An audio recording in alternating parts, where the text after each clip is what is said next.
करके विषयनिष्ठ प्रश्न करके, है ना। क्या करा, निम्नलिखित गद्यांश में से किसी एक गद्यांश को पढ़कर नीचे दिए गए प्रश्नों में से प्रश्नों के उत्तर दे और प्रत्येक प्रश्न 2 अंक का होगा। गद्यांश आपको टोटल 4 दी हुई रहती है, उन चारों में से कितना बनाना है, 2 गद्यांश बनाना है। तो चारों गद्यांश को अभी हम लोग चर्चा करेंगे। क्या कह रहा है कि सच्चा उत्साह वही होता है जो मनुष्य को कार्य करने के लिए प्रेरणा देता है। प्रेरणा मतलब जो आपके काम से कोई और सीख लेता हो, वही क्या कहलाता है, प्रेरणा कहलाता है। उसके बाद मनुष्य किसी भी कारणवश जब किसी के कष्ट को दूर करने का संकल्प करता है, तब किसी सुख को वह अनुभव करता है। जैसे होता है किसी का मन में एक उस तरह से भावना उत्पन्न होती है, उस भाव से वो क्या करना चाहता है, दूसरे के कष्ट को दूर करना चाहता है, और उस कष्ट को दूर करने के बाद उसके अंदर एक अलग तरह का अनुभव फील होता है, अच्छा मतलब भावना फील होती है। उसी अच्छे भाव को हम लोग क्या कहते हैं, अनुभव करता है, और वो सुख जो है विशेष रूप से प्रेरणा देने वाला होता है। यानी कि जो उसके अंदर में वो सुख जो फील जो होता है, वो फील ही हमें क्या करती है, प्रेरणा देने वाला होता है। फिर किसी भी कार्य को करने के लिए मनुष्य में कष्ट, दुख या नुकसान को सहन करने की ताकत आती है। किसी भी कार्य को करने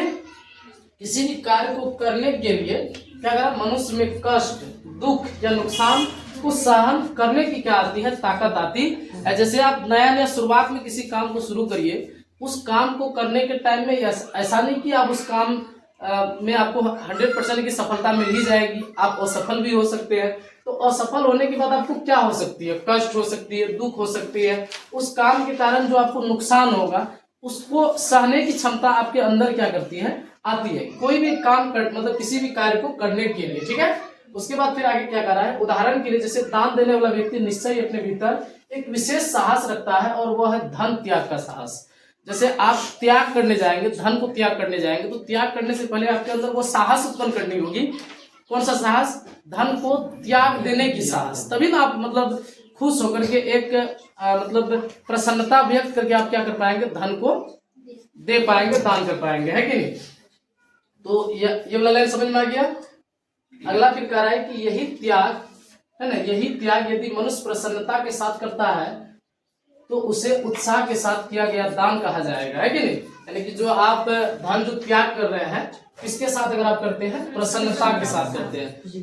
धन देने वाला लोग रो के भी दान देता है, मेरे यहाँ से ये संपत्ति जा रही है, तकलीफ की बात है कि नहीं। या आप प्रसन्नता व्यक्त करके खुशी खुशी दे रहे हैं, तो फिर वैसा दान तब आपका क्या कहा जाएगा, उत्साह के साथ किया गया दान कहा जाएगा, ठीक है। उसके बाद उत्साह, आनंद और साहस का मिला जुला रूप है। ये उत्साह, आनंद और साहस सभी जो है एक दूसरे का मिला जुला हुआ क्या है, रूप है। चलिए अब क्वेश्चन देखिए, क्या कर रहा है कि सच्चा उत्साह क्या है, सच्ची उत्साह क्या है। तो सच्ची उत्साह जो है वही उत्साह है जिससे किसी को क्या मिल रही हो, प्रेरणा मिल रही हो। उसी उत्साह को हम लोग क्या करते हैं, सच्ची उत्साह करते हैं। जैसे अब मान लीजिए मैं अभी आंसर आपको नहीं दिखा रहा हूँ, ऐसे ही मैं आपको क्वेश्चन पढ़ के समझा रहा हूँ कि किस प्रकार से आप लिखेंगे। जरूरी नहीं कि आप सेम लाइन को उतार देंगे।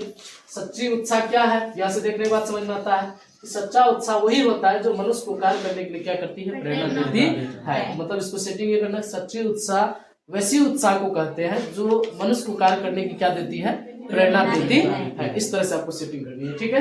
या जिसको नहीं आता है सेम भी लिख दीजिएगा, कोई दिक्कत नहीं, लेकिन थोड़ा बहुत नंबर कटने का डर रहता है, थोड़ा कुछ क्या करना है, अपने हिसाब से भी सेट करके इसको लिखना है, ठीक है।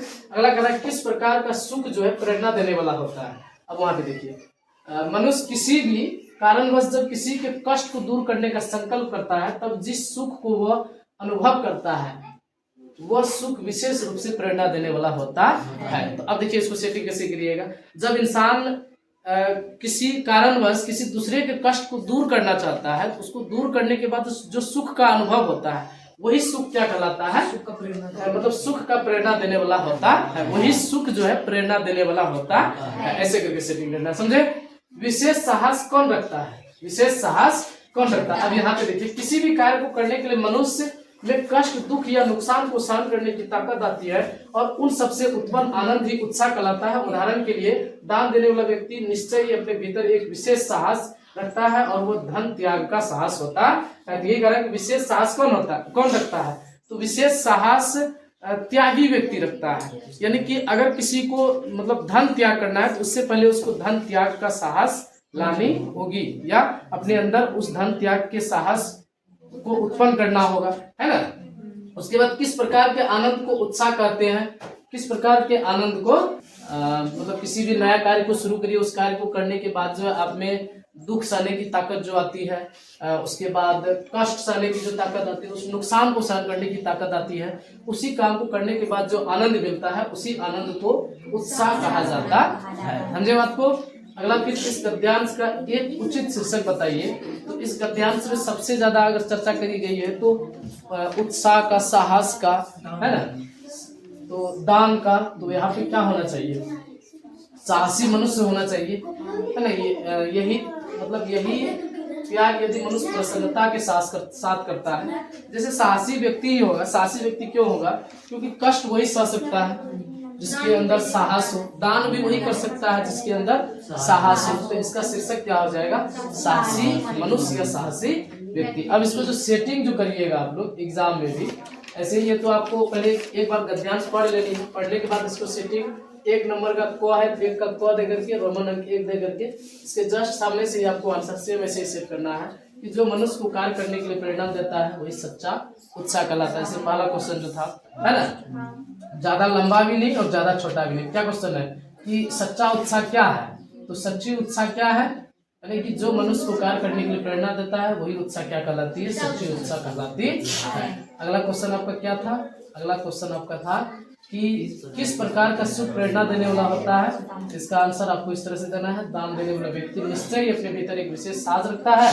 ओ सॉरी, 2 नंबर का यहाँ है, मनुष्य किसी भी कारणवश जब किसी के कष्ट को दूर करने का संकल्प करता है तब जिस सुख का वो अनुभव करता है वही सुख विशेष रूप से क्या देने वाला होता है, प्रेरणा देने वाला होता है। अब यहाँ पे इतना गैप दे दे करके जो हमने लिखा है, जैसे आपका क्वेश्चन नंबर 1 का आंसर खत्म होगा तो 1 लाइन आप क्या करेंगे, छोड़ेंगे, फिर सेकेंड लाइन का आंसर दे दीजिएगा जितना मिल जाएगा, फिर 1 लाइन छोड़िएगा, फिर देना। इस तरह से क्लियर आपको हर एक पॉइंट जो है क्लियर दिखता है, मतलब सब मिला हुआ नहीं रहेगा, समझे। इस तरह से आपको लिखना ताकि वहां आपको 10 में 10 मार्क्स मिले, और इस तरह से लिखिएगा 100% मिलेगा, इसमें कोई डाउट नहीं है, ठीक है। चलिए अब अगला गद्यांश देखते हैं कि अगला गद्यांश हम लोगों का क्या है। अब एक अगला आपको दे रखा है कि हमारे बहुत सी समस्या बिना विचारे कार्य करने का परिणाम होती है। जैसे इस लाइन से देखिए हमें क्या समझ में आती है, क्या करा, हमारी बहुत सी समस्या बिना विचारे कार्य करने का परिणाम होती है। जो आपको समस्या कोई समस्या आपके जीवन में ऐसी आ जाती है, वह समस्या आपके द्वारा किए गए गलती से ही वह समस्या आपके जीवन में आया है। गलती क्या किया गया कि मतलब आपने जो कार्य शुरू किया उस कार्य को बिना विचारे आपने शुरू किया। अब किसी भी काम को बिना प्लानिंग का करिएगा तो जाहिर सी बात है उसमें नुकसान तो होना ही होना है। संजोग बस अगर आपका फायदा हो जाए वो अलग बात है, लेकिन ज्यादातर चांसेस क्या रहती है, नुकसान की। यानी कि आपका पहले ही कंप्लीट प्लानिंग होनी चाहिए तब उस कार्य को करिए, फिर वहां तब आपका चांस बनता है कि चलिए सक्सेस का जो है मतलब सफलता का कुछ चांस बनता है। तो लेकिन अगर आप पहले ही विचार करके नहीं बनाए, क्या करा, हमारी समस्या बिना विचारे कार्य करने का परिणाम होता है। जैसे अभी आप लोग ही ले लीजिए एग्जाम्पल, एग्जाम की तैयारी कर रहे हैं अभी भरपूर जोरों शोरों से, इसी चीज को मतलब बिना प्लानिंग का हम लोग क्या करेंगे, बोर्ड एग्जाम में जाकर के बैठ जाएंगे, तो उसका जो परिणाम जो आएगा उनकी किनकी गलती के कारण आएगा, आपकी गलती के कारण आएगा। वही बात है। सेकेंड लाइन कह रही है कि बिना विचारे कार्य करने से हम सदा चिंतित व अवसन्न होकर के अकथनीय कष्टों से अपने जीवन को अभिपूरित कर लेते हैं। चिंतित मतलब तो जानते ही चिंता, और अवसन्न का मतलब हुआ वही सुस्त आलसी, है ना, कष्ट दुख बोल सकते हो, है ना। अवसन्न होकर के अकथनीय कष्टों से अपने जीवन को जो है अभिपूरित कर लेते हैं। अब ये अकथनीय कष्ट क्या है, अकथनीय कष्ट का मतलब इतनी भारी कष्ट की जिसके बारे में कही न जाए, है ना, जिसके बारे में कुछ कह ही ना सके, वैसे मतलब कष्ट को हम लोग क्या कहेंगे, अकथनीय कष्ट। मतलब समझिए भारी मात्रा में आपको क्या मिल जाएगी, कष्ट मिल जाएगी। उससे हम लोग अपने आप को अभिपूरित कर लेते हैं, यानी कि खुद को आप बोल सकते हो कि कष्टों से भर लेते हैं। तो भर लेते हैं किसके कारण भर लेते हैं, हम लोग अपनी गलती के कारण, क्योंकि हम कंप्लीट प्लानिंग के साथ किसी भी कार्य को करते नहीं है। अगला लाइन कह रही है, अगला कह रहा है कि अविचारित कार्य करके हम मन ही मन पछताते रहते किंतु उसका कोई लाभ नहीं होता है ना, किंतु उसका कोई लाभ नहीं होता है। वही हो गया अविचारित, मतलब बिना विचार किए किसी काम को आप शुरू करिए, अंदर ही अंदर आप पछताइएगा, लेकिन पछताने से क्या फायदा, फिर अब पछताए क्या हो तो जब चिड़िया चुग गई खेत, है ना। तो वही बातें हैं। फिर अगला कह रहा है कभी कभी अविचारित कार्यों के दुष्परिणामों का प्रभाव जो है बहुत भयानक होता है ना। आप बोल रहे हैं अब क्या बोलिए,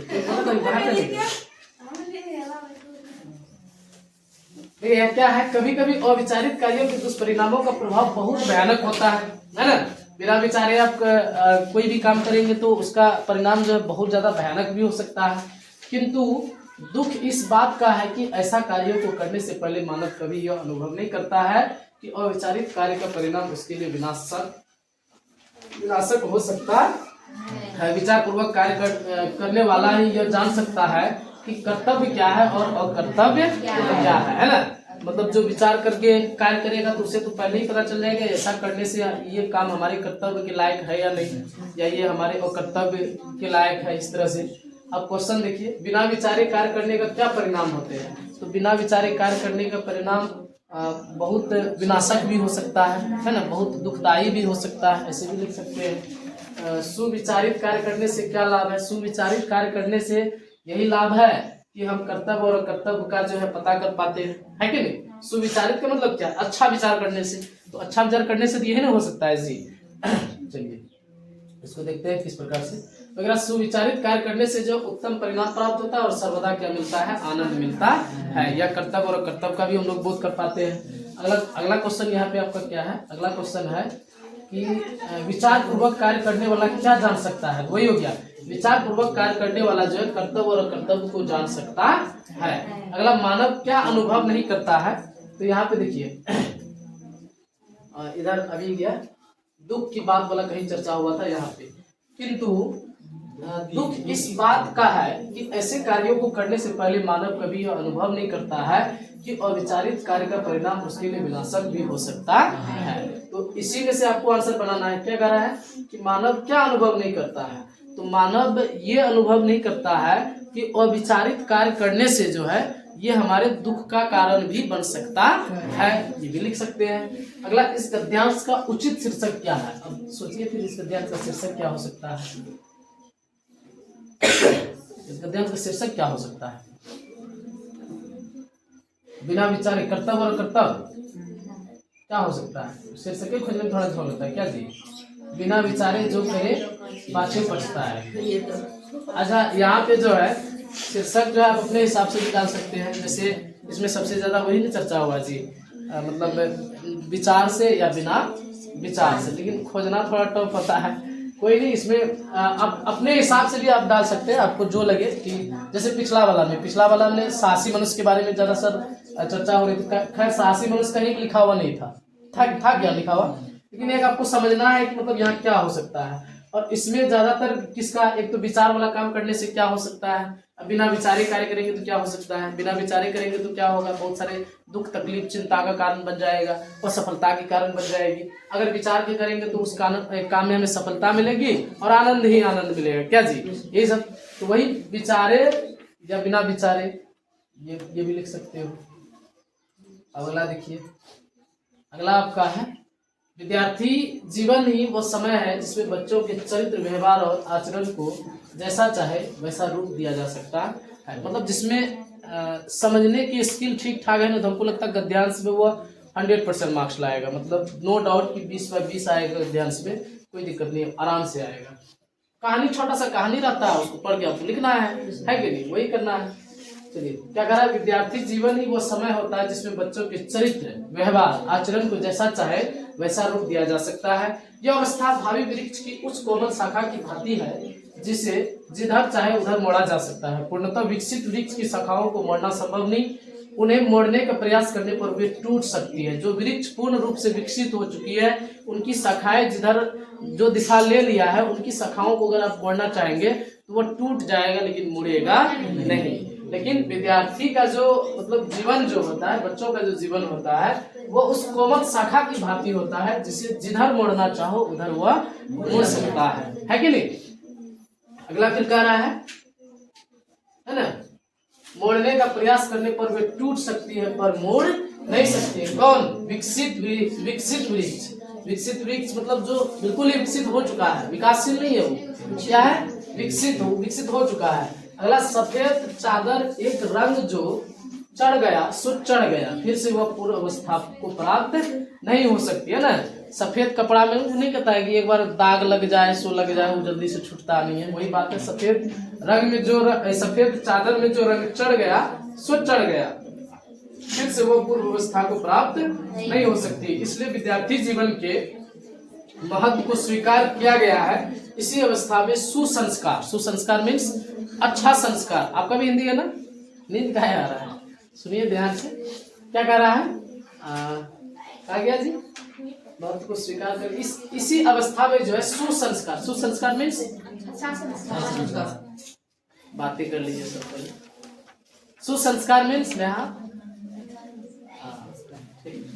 सुसंस्कार और सत्प्रवृत्ति, सत्प्रवृत्ति मतलब अच्छा भावना है ना, अच्छा विचार पोषित की जा सकती है। पोषित करने मतलब उसके अंदर डाली जा सकती है। प्राचीन काल में बालक को घर से दूर जो है गुरुकुल में रहकर कठोर अनुशासन का पालन करना होता था, है ना। पहले के जमाने में क्या करता था, वो नहीं बताया बहुत बार कि राजा महाराजा का चाहे किसी का भी बेटा रहे, उसे जो है घर से दूर जो है कुटिया में जाकर के क्या करना पड़ता था, ज्ञान की प्राप्ति करनी होती थी, तब जाकर के पहले के बच्चों को संस्कार भी हुआ करता था जी, है ना। वही कह रहा है, एक में कह रहा है कि चरित्र व्यवहार और आचरण को सुधारने का सही समय कब होता है। चरित्र व्यवहार और आचरण को सुधारने का सही समय छात्र जीवन होता है। क्या जी, बस इतना भी लिख देंगे चल जाएगा। अगला कह रहा है कि छात्र अवस्था किस प्रकार की शाखा की भांति होती है। तो छात्र अवस्था जो है वहाँ पे देखिए, है ना, उस कोमल शाखा की भांति होती है जिसे जिधर चाहे उधर मोड़ा जा सकता है। क्या इसमें याद करना है, समझ के बनाना है। कौन टूट सकती है पर मोड़ नहीं सकती है, अभी तुरंत चर्चा की है। विकसित वृक्ष की शाखाओं को मोड़ना संभव नहीं, इसे अगर मोड़ने का प्रयास किया जाए तो वो टूट सकती है लेकिन मोड़ नहीं सकती है ना। आराम से सब कर सकते दीजिएगा। छात्र जीवन की तुलना किससे की गई है, तो छात्र जीवन की तुलना जो है विकसित है ना, विकसित नहीं है ना, इस क्या रहा विद्यार्थी छात्र जीवन वही मतलब विद्यार्थी जीवन ही वो समय है जिसमें बच्चों के चरित्र व्यवहार और आचरण को जैसा चाहे वैसा रूप दिया जा सकता है ना। यहाँ पे जो अवस्था भावी वृक्ष की उस कोमल शाखा की भांति जिधर चाहे उधर मोड़ सकती है। विकसित वृक्ष की शाखाओं को मोड़ना नहीं, इससे नहीं किया गया। आगे देखिए पढ़िए। छात्र जीवन उस श्वेत चादर की तरह होती है जिसमें जैसा प्रभाव डालना हो है ना, डाला जा सकता है। इसी से इसका तुलना किया गया है। मतलब छात्र जीवन उस श्वेत चादर की तरह होती है ना, इसकी तुलना उसी से किया गया जी, होती है जिसमें जैसा प्रभाव डालना हो डाला जा सकता है। क्योंकि एक तो आप ऐसा बोल सकते हो वो एक कोरा कागज है। जो छोटा बच्चा जो होते खास करके 6 to 10 तक के जो बच्चे होते हैं, इतना थोड़ी ना मतलब ब्रेन डेवलप हो जाती है कि आप 100% सही और गलत का मतलब निर्णय कर पाते। कुछ चीजें आपका उम्र के हिसाब से आती है, लेकिन वह उम्र ऐसा एज होता है कि आप में मतलब जो चीजें भरी जाएंगी फिर वो आप वैसे ही बन जाइएगा, है कि नहीं। तो वो जो है किसके भांति होती है, एक तो सफेद चादर की तरह बोल सकते हो या एक कोमल वृक्ष के शाखाओं के भांति बोल सकते हो, है कि नहीं। अगला देखिए, छात्र जीवन की तुलना किससे की गई है, ये भी हो गया क्या। हाँ, उसके बाद प्राचीन काल में छात्रों को गुरुकुल में क्यों भेजा जाता था, वही अच्छे आचरण व्यवहार है ना, इन सब चीजों को सीखने के लिए जो उसको कहाँ भेजी जाती थी, गुरुकुल में भेजी जाती। ठीक है, यहाँ आपको आंसर दिया गया है। प्राचीन काल में बालक को घर से दूर जो है गुरुकुल में रहकर कठोर अनुशासन का अनुरक्षण का पालन करने के लिए जो भेजा जाता। छात्र जीवन की तुलना भावी वृक्ष की कोमल शाखा से की गई जो विकासशील होते हैं। विकासशील का मतलब वही आप वही बोले चलिए 3 हो गया। अब आगे देखिए, निम्नलिखित गद्यांशों में से किसी एक गद्यांश को पढ़कर नीचे दिए गए प्रश्नों के उत्तर जो प्रत्येक प्रश्न 2 का है और ये 2 नंबर का। ठीक है, फिर कह रहा है कि पुराने समय से ही युद्ध में सैनिकों का उत्साह बढ़ाने के लिए जो वाद्य यंत्र के साथ गीत संगीतों का प्रयोग होता आया है और संगीत की स्वर लहरी और सैनिकों में उत्साह का संचार करती है। देशभक्ति के गीत सुनकर सैनिक दुश्मनों के लिए काल और मृत्यु बन जाते हैं। रणभूमि में बिगुल सुनकर उनका रोम रोम वीरता की उमंग से भर जाता है और दिल में कुछ कर गुजरने का तूफान उठने लगता है। हमारे देश में जब जब संकट आया है, भारत की फौलादी फौजियों ने दुश्मनों को इस बात का एहसास दिलाया है, जो हमसे टकराएगा चूर चूर हो जाएगा। कितनी अच्छी बातें कही गई है। कभी कभी मॉर्निंग में सवेरे सवेरे अच्छा मॉर्निंग में सवेरे सवेरे भोजपुरी गाना लगा के सुनते हैं कि भक्ति गाना लगा के सुनते हैं। हम शांति वाला सॉन्ग लगा के सुनते हैं। तो उस टाइम कैसा मतलब फील आता है अंदर से, मतलब लगता है कि मतलब बड़ी मतलब सकारात्मक एनर्जी का फील होता है क्या जी। ये सॉन्ग मैं ज़्यादातर सुना करता हूँ, बड़ी अच्छा सॉन्ग है ओम शांति का।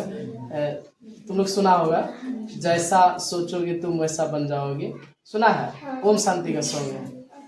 मन में हो शुभ संकल्प तो जीवन में फिर दुख कैसा। बड़ी अच्छा गाना है सर, अच्छा एनर्जी का संचार हो जाता है। क्या जो वीर लोग जो है देश के प्रति जो है मतलब क्या जो पहले रणभूमि में जो है युद्ध क्या करता था, तो वो किसका आवाज सुन के सर? बिगुल का आवाज सुन के। कहाँ चर्चा था? हाँ, बिगुल सुनकर उनका रोम रोम जो है वीरता की उमंग से क्या करता है, भर उठता है। अब चलिए देखिए आंसर। पुराने समय में युद्ध में सैनिकों का उत्साह कैसे बढ़ाते थे, है ना? कैसे बढ़ाते थे पुराने समय में? पुराने समय से ही युद्ध में सैनिकों को उत्साह बढ़ाने के लिए वाद्य यंत्र के साथ साथ संगीत का प्रयोग करी जाती थी। किसका? वाद्य यंत्र के साथ साथ संगीत का भी प्रयोग किया जाता था। उसके बाद फिर आगे आपका क्वेश्चन क्या है कि संगीत की स्वर लहरी का क्या प्रभाव होता है? ये देखिए कहा गया संगीत की स्वर लहरी और सैनिकों में उत्साह का संचार करती है। देशभक्ति के गीत सुनकर सैनिक दुश्मनों के लिए काल और मृत्यु बन जाते हैं। लाइन लिख देनी है क्या? चलिए आगे क्या करा, रणभूमि में क्या सुनकर सैनिकों के उमंग भर जाता है ना? तो क्या रणभूमि में बिगुल सुनकर उनका रोम रोम जो है वीरता की उमंगों से क्या जाता है? भर जाता है, बस, है ना? आगे हमारे देश के सैनिकों ने दुश्मनों को क्या एहसास दिलाया है, तो इधर पे ही है